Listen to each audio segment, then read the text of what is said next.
అందరికీ నమస్కారం.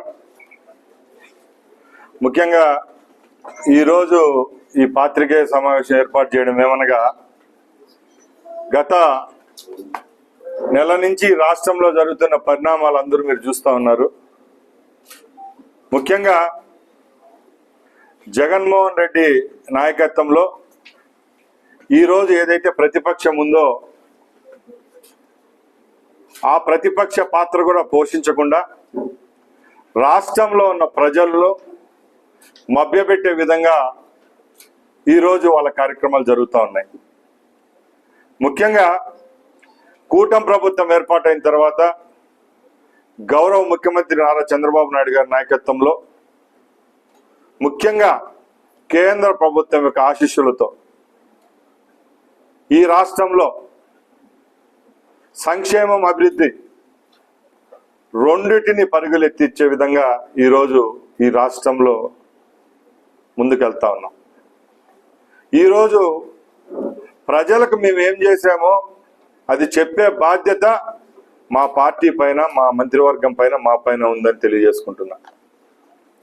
ముఖ్యంగా ఈరోజు జగన్మోహన్ రెడ్డి యొక్క దగాకోరు రాజకీయాల గురించి మనం మాట్లాడుకోవాల్సి వస్తే, గత 5 సంవత్సరాలు ఈ రాష్ట్రాన్ని ఏలి రాష్ట్రాన్ని అధోగతి పాలు చేసి రాష్ట్రంలో ఉన్న ప్రజలను మభ్యపెట్టి రాష్ట్రంలో ఉన్న ఖజానాను లూటీ చేసి ఈరోజు మేమున్న 16 నెలల్లోనే మా పైన అభాండాలు తగునా అని అడుగుతున్నా.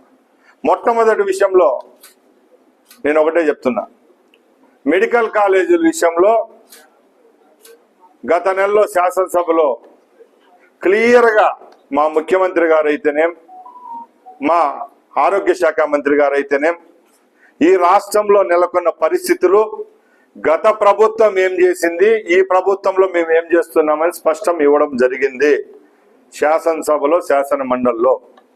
అది మీ దృష్టికి తీసుకొని వస్తున్నా. ఈరోజు జగన్మోహన్ రెడ్డి ఆయన పార్టీ కోర్ టీం చెప్తున్నారు, ఏదో ఆయన ముఖ్యమంత్రిగా ఉన్నప్పుడు వైద్య రంగాన్ని ప్రక్షాళన చేశాడు, రాష్ట్రంలో మెడికల్ కాలేజీలన్నీ ఆయన హయాంలోనే శాంక్షన్ అయినాయి, ఆ కాలేజీలను ఈ ప్రభుత్వం వచ్చిన తర్వాత మేమేదో పట్టించుకోకుండా పీపీపీ మోడల్లో వేరే వాళ్ళకి ఇచ్చేస్తున్నాం, ప్రైవేట్ వాళ్ళకి ఇచ్చేస్తానని గగ్గోలు పెడుతున్నారు. అయ్యా జగన్మోహన్ రెడ్డి గారు, ఈరోజు ఈ రాష్ట్రంలో మీరు అధికారంలో లేరు. అయినా బీజేపీ ప్రభుత్వం ఆ రోజు అధికారంలో ఉన్నదే. ఆ రోజు గౌరవ ప్రధానమంత్రి నరేంద్ర మోడీ గారు ముఖ్యమంత్రిగా, ప్రధానమంత్రిగా ఉన్నారు. ఆ రోజు కేంద్ర నిధులు ఇక్కడ ఎంత రిలీజ్ అయ్యాయో ఒకసారి చూసుకోండి. ఆ రోజు మీరు 5 మెడికల్ కాలేజీలకు 1550 కోట్ల చిల్లలు ఖర్చు పెట్టామని చెప్తున్నారు. దాంట్లో కేంద్ర వాటా ఎంతో ఒకసారి చూసుకోండి. అలాగే మీరు పీజీ సీట్లు తాకట్టు పెట్టిన అమౌంట్ ఎంతో ఒకసారి చూసుకోండి. సుమారు 1550 కోట్ల రూపాయలు నీ ప్రభుత్వంలో ఖర్చు పెడితే రాష్ట్రం తరపున 1 రూపాయి అయినా కాలేజీలకు నువ్వు చెల్లించావని అడుగుతున్నాం. ఆ రోజు కేంద్ర నిధులు 950 కోట్లు, అలాగే పీజీ సీట్లు ఏవైతే ఉంటాయో ఆ సీట్లను తాకట్టు పెట్టి 500 కోట్ల రూపాయలు తెచ్చి నువ్వు వాళ్ళకి చెల్లించేనావు తప్ప ఎక్కడ ఈ రాష్ట్రానికి సంబంధించిన అమౌంట్ నీ వాటా ఎంత ఉందని అడుగుతున్నాం. అలాగే ఏదో ఒక కార్యాచరణ మీద ఈరోజు మీరు ప్రజల్లోకి వస్తున్నారు. మీరు ప్రజలను మభ్యపెట్టేది ఎందుకని అడుగుతున్నాం. అవన్నీ పక్కన పెట్టండి. ఈరోజు మన పొరుగునే ఉన్న పులివెందుల్లో మీరు మెడికల్ కాలేజ్ పెట్టారు. నువ్వు ప్రాతినిధ్యం వహిస్తున్న పులివెందుల నియోజకవర్గం, పులివెందుల పట్టణంలో మీరు మెడికల్ కాలేజ్ 100కి 100% మీ హయాంలో పూర్తి చేశారా అని అడుగుతున్నాం. 85% మెడికల్ కాలేజ్ పూర్తి చేసి 250 మంది నాన్ టెక్నికల్ పోస్టులు నువ్వు మీ తమ్ముడు అవినాష్ రెడ్డి గారు అమ్ముకోలేదా అని అడుగుతున్నాం. కేవలం ఉద్యోగాల కోసమో మీ యొక్క గొప్పలు చెప్పుకునే దానికే ఇలాంటి ఇన్స్టిట్యూట్లు స్థాపించారే తప్పక అవి పూర్తి చేయకపోవడము, అలాగే దానికి సంబంధించిన ఉద్యోగాలు కూడా ముందే భర్తీ చేయడం తగునా అని అడుగుతున్నాం. ఇంకో పక్కన మదనపల్లి, ఈ పక్కల కుడి చేతి పక్కల ఉంది. మదనపల్లిలో శాంటోరియం దగ్గర మెడికల్ కాలేజ్ అని చెప్పావు. ఎంత పర్సెంట్ మెడికల్ కాలేజ్ బిల్డింగులు అక్కడ ఉన్న ఇన్ఫ్రాస్ట్రక్చర్ పూర్తయింది అని అడుగుతున్నాం.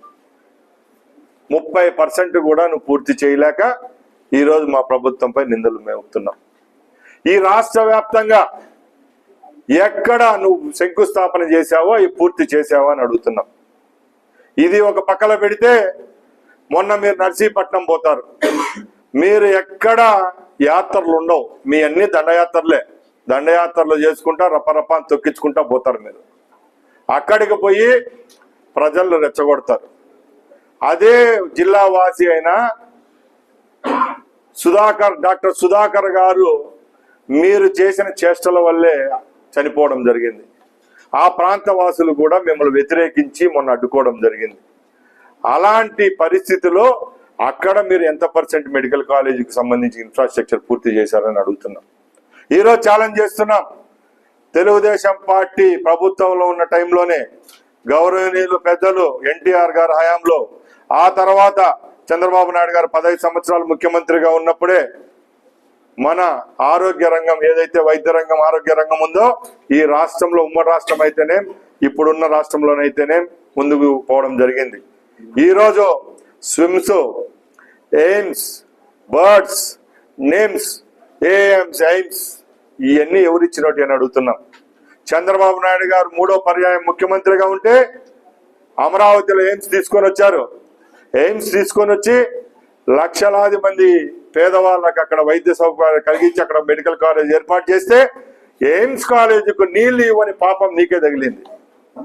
నీరు ఇవ్వకుండా కేవలం చంద్రబాబు నాయుడు గారికి పేరు వస్తుందని చెప్పి తాగే నీరు ఇవ్వకుండా నువ్వు ఆపేసిన ప్రభుత్వం నువ్వు ఈ రోజు చంద్రబాబు నాయుడు గారి గురించి మాట్లాడే అర్హత హక్కు నీకుంది అని అడుగుతున్నాం. అలాగే Basavatarakam Indo American cancer hospital ఉంది. ఈ రోజు రాష్ట్రానికే కాదు యావత్ సౌత్ ఇండియాకే అది ఒక తలమానికంగా ఉన్న ఇన్స్టిట్యూట్. అది ఎవరు స్థాపించారని అడుగుతున్నాం. నీ హయాంలో ఎక్కడ ఏ హాస్పిటల్లో ప్రైమరీ హెల్త్ సెంటర్స్ అయితేనే, ఏరియా హాస్పిటల్ అయితేనే, డిస్ట్రిక్ట్ హాస్పిటల్స్ అయితేనే ఎక్కడ చూసినా మాస్కులు లేక, టాబ్లెట్స్ లేక, ఇంజెక్షన్స్ లేక ఆ రోజు నానా తంటలు పడతా ఉంటే మేము వచ్చిన 16 నెలల్లోనే ఆరోగ్యపరమైన సమస్యలు లేవనెత్తకుండా ఈ రాష్ట్ర వ్యాప్తంగా ఎంత నిధులు రిలీజ్ చేశామో ఒకసారి మీరు చర్చకు వస్తారా అని అడుగుతున్నాం. కేవలం ప్రజల్లో మెప్పించేదానికో వాళ్ళని తప్పుదారు పట్టించేదానికో మీరు మాట్లాడుతున్నారు తప్పక ఎక్కడ మీ మాటల్లో నిజాలు లేవని మేము తెలియజేసుకుంటున్నాం. ముఖ్యంగా ఈ వైద్య రంగంపై పేద ప్రజలపై మా ప్రభుత్వానికి మా ముఖ్యమంత్రి గారికి చిత్తశుద్ధి ఉంది కాబట్టే ఏదైతే బీమా తీసుకొని వస్తున్నామో మేము కేంద్ర ప్రభుత్వంతో ఇక్కడ స్టేట్ ప్రభుత్వం రెండు కలిసి ఆ బీమా వల్ల ఈ రాష్ట్రంలో ఉన్న ప్రతి ఒక్క రోగికి మంచి జరిగే విధంగా రాబోయే కాలంలో చర్యలు తీసుకుంటాం. అలాగే జగన్మోహన్ రెడ్డి గారు ఏవైతే ఫౌండేషన్ వేసినారో అన్ని మెడికల్ కాలేజీల్లో ఈ రోజు పీపీపీ మోడల్లో మా ప్రభుత్వం తీసుకోవడం జరిగింది. అయ్యా పీపీపీ మోడల్ అంటే ప్రైవేటుని కట్టబెట్టడం కాదయ్యా.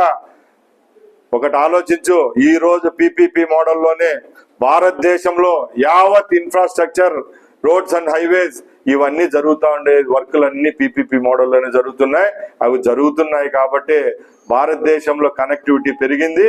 అవన్నీ కూడా ఒక సిస్టమేటిక్ గా ఈరోజు భారతదేశంలో ఆ మోడల్లో కొనసాగిస్తున్నాం కాబట్టి ఈ మెడికల్ కాలేజీలు కూడా ప్రభుత్వం ఆధీనంలోనే ఉంటాయి. ప్రభుత్వం ప్రజల కోసమే, పేదవారి కోసమే పనిచేస్తుందని తెలియజేసుకుంటున్నా.